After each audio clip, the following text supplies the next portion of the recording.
Pak Asronin Niam, dari segi agama, apakah vasektomi itu dibenarkan nggak? Ya, terima kasih ya. Sebelum menjawab mengenai vasektomi dibenarkan atau tidak, saya kira ini menjadi momentum kita untuk mengarusutamakan komitmen mensejahterakan masyarakat, salah satunya dengan merencanakan kehidupan keluarga secara baik. Ya. Nah, keluarga berencana itu sebagai salah satu mekanisme perencanaan dan itu dibenarkan secara hukum, baik hukum agama maupun hukum positif kita. Ya. Akan tetapi mekanisme yang harus ditempuh di dalam keluarga berencana itu harus tepat, kemudian sesuai dengan ketentuan keagamaan.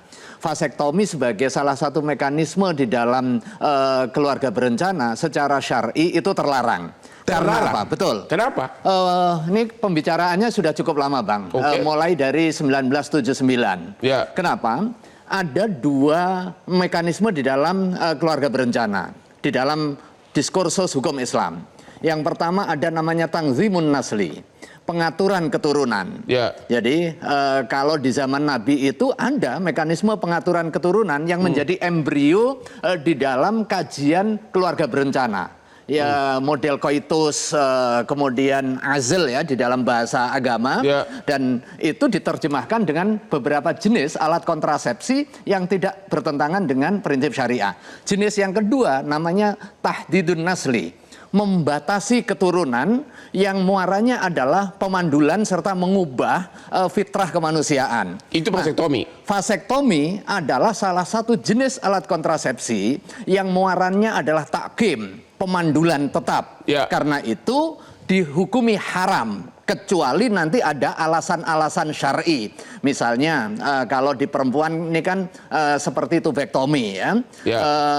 Ketika dia tidak ditubektomi, dia hamil akan membahayakan jiwanya. Nah, itu Kalau lain laki? soal. Kalau laki? Demikian juga ketika seseorang jika tidak dilakukan vasektomi bisa membahayakan jiwa, maka berlaku hukum khusus. Tetapi hukum umumnya dia terlarang. Nah, fatwa keagamaan itu bersifat dinamis, adaptif terhadap perkembangan teknologi juga, Jadi Bang. sampai sekarang dilarang atau tidak secara agama?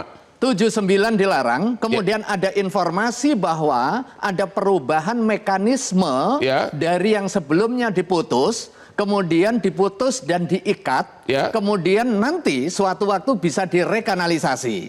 Jadi ada kemungkinan secara agama sah. Akhirnya 2009 kita lakukan telaahan ulang. Ya. Kita panggil ahli, ada ahli urologi, ahli teman-teman di BKKBN.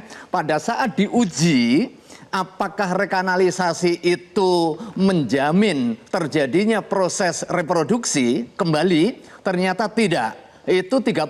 Jadi kesimpulannya apa? Kesimpulannya Yes or no? tetap haram. Tetap haram. Jelajahi cara baru mendapatkan informasi. Download Metro TV Extend sekarang.